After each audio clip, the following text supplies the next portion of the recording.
The ship of China-U.S. economic and people-to-people exchange is still sailing despite political headwinds.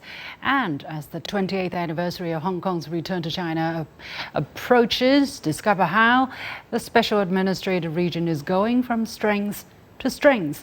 Welcome to The Point, an opinion show coming to you from Beijing. I'm Li Xin.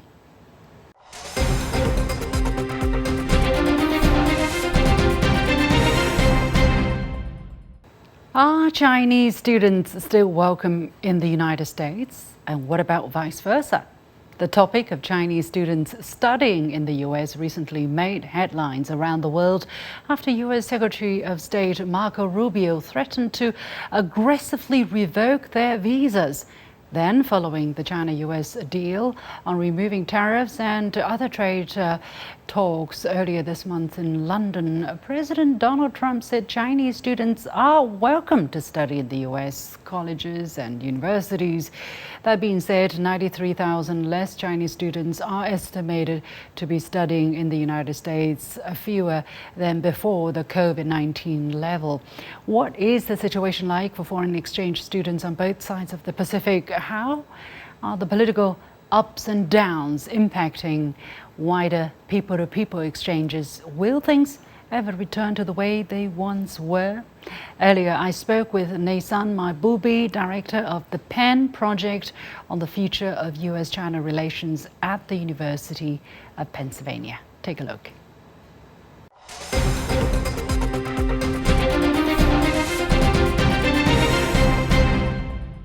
I can imagine, given the kind of political climate we're hearing in the United States, all the talk of tension, of tariff, of Chinese students, so on and so forth, it must be not an easy task, although you sound effortless.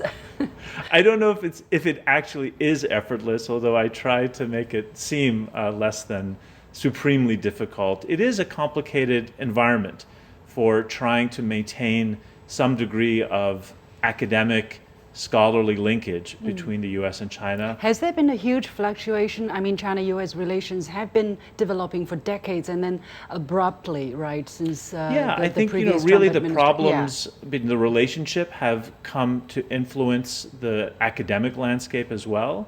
And it didn't help that during the COVID pandemic, we had these years of not being able to do the in-person exchanges that we had done in the past. So many of us, and I'm one of many who are trying to do this, are trying to restart some of that linkage, but it is, it's kind of you to say I make it look effortless, but it is hard work and takes a lot of thoughtfulness about the constraints on both sides, on both the Chinese and the American sides. What is your biggest joy? What is your biggest nightmare? I'll give you a couple examples of the joy first. I still have a very visceral memory of my students being here earlier this summer. And they did such a wonderful job of communicating to a wide range of audiences here their very specialized and deep knowledge and having real robust dialogues. And watching what essentially are 20-year-olds being able to have deep, meaningful, robust, sometimes even contentious discussions here in China, that was lovely. It was lovely to be able to see that. And you feel like you're really doing something. You're doing something important to keep those connectivities. My biggest nightmare is that the dynamics that make the relationship difficult generally, which those dynamics exist, I can't pretend that they don't exist, but my biggest nightmare is that those will eventually impinge on this landscape for those of us who are just trying to maintain the academic linkages. And so that's what I worry about, because I think when we do maintain the academic linkages, we're doing something really important that has real value to it. Is there a consistent appetite or interest among students to come to China and see the country for themselves among the fellows? Do you feel that growing, or people are more or less affected by what they're seeing in the media in the United States and say, okay, I'd rather go somewhere else and not to this China? So I think there are two types of, and they're both reflected in the groups that I'm bringing to China this summer. So one type of person would be someone like myself, who has spent many, many years working on China, working in China. And many of our fellows, our project fellows, who are professionals, are in that category. They might have a certain type of concern about coming back to China right now. Some of them think that it might not be safe. They're worried about the research environment here. They're worried about maybe also how it looks back in the States.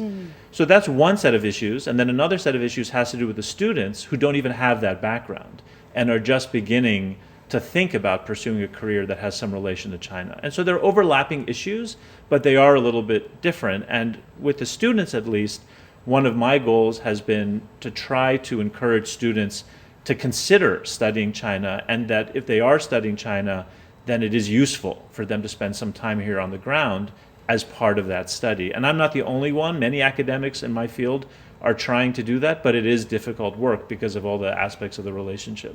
How do you talk to them? What do you say to them that they should learn about this country, this culture? So, what I tell them, what I try to communicate to my students is that there is no more dramatic story in the world we live in today than the story of China's development over the 20th and 21st centuries. And so if you're just an intellectual and you want to see something interesting, the amount of change that has existed in this country just in the last 150 years is quite massive. And so if you're just interested in interesting things in the world, I think there's very few topics that can match the drama of Chinese modern history. So that's kind of what I try to convey to them as why it's worth pursuing this line of study, even though many of the ways of doing that have become harder in recent years. Have you been successful? Well, yeah, so I did have, the last couple of years I've actually been teaching undergraduates. Most of my career I've taught law students, but in the last couple of years I've been teaching undergraduates. And I've been happy to see that the students seem excited and knowledgeable after the classes and then wanting to pursue further study. So I have one student right now who is about to start doing a master's program at Peking University, another student who I'm hopeful will be able to spend the next year teaching English at a college in China. And so, a big class of maybe 35 students, you ultimately get one or two students who are spending time on the ground here.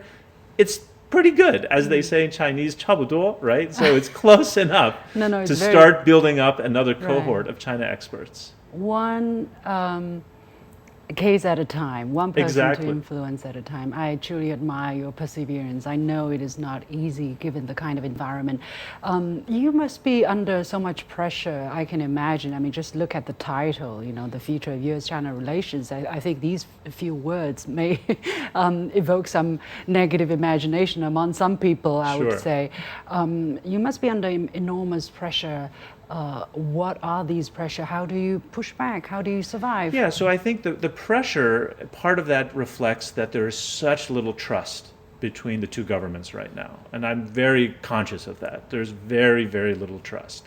And so that creates an environment that is difficult for those of us who are working in the interstices of trying to do this kind of academic dialogue and exchange.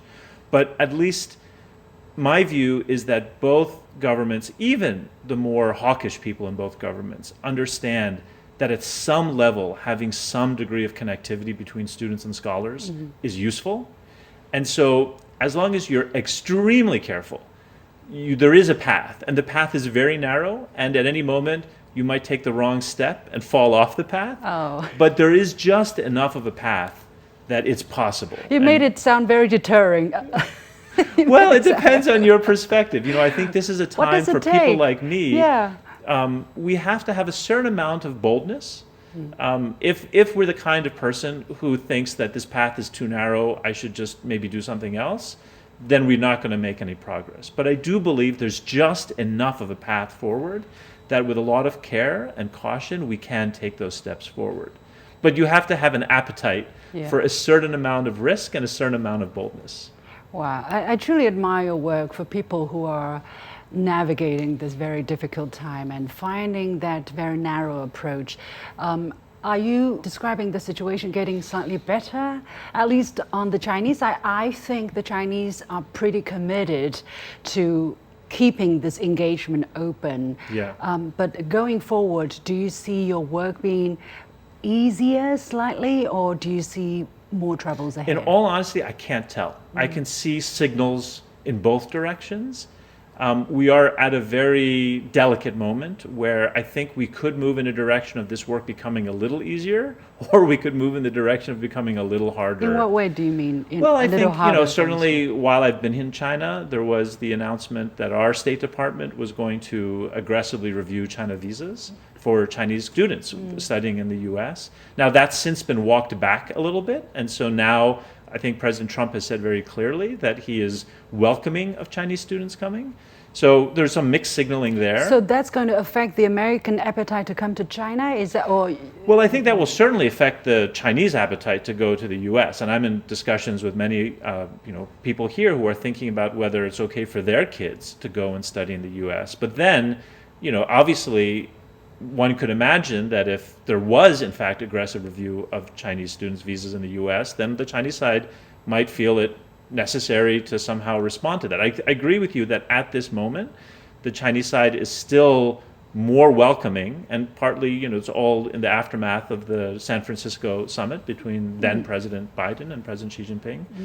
But who knows? I'm realistic enough to know that these dynamics can have reciprocal effects, and we'll see. We'll see if the drama will enhance, or if things will continue to settle down. And you continue to adapt. Exactly. Why do you believe it is necessary to engage with China, however it has transformed, right? There are many different opinions as to China has changed for the better or for the worse. What is your take? So for me, as an intellectual, above all, what drives me is what's interesting. And so I find China's story interesting. I think there's a lot of different things that are happening here, that have happened here in the last 150 years. And intellectually, I want to understand those. And for me, in my process... Why is that important for America, for Americans? That's a great question. And I think there is an understanding, even in the U.S. standpoint, that there does need to be understanding. Now, in the U.S. political discourse, there might be different kinds of arguments. So some people might put forward the idea that, well, China is our strategic competitor, so then we need to understand China. And other people might put forward more humanistic perspectives. In any case, those arguments do exist in our landscape, but they can be sometimes overwhelmed by the other arguments, the arguments that often have to do with concerns about security or the competition. And so the burden is on people like me to continue making the case, and I probably make the case more in terms of a humanistic standpoint than simply trying to understand our strategic competitor.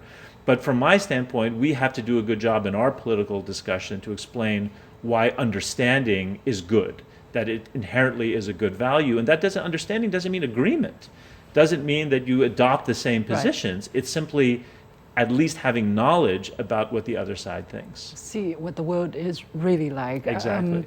One last tip about learning Chinese. Sure.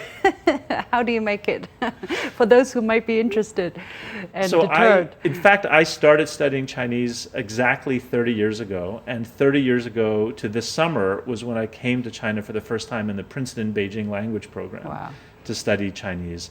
So for me, it's been a journey since that period, and I have to say that when I'm here, my Chinese improves, and when I go home, it deteriorates. So today, my Chinese is not bad, but it's like a draw. When I go home, it will deteriorate to some extent.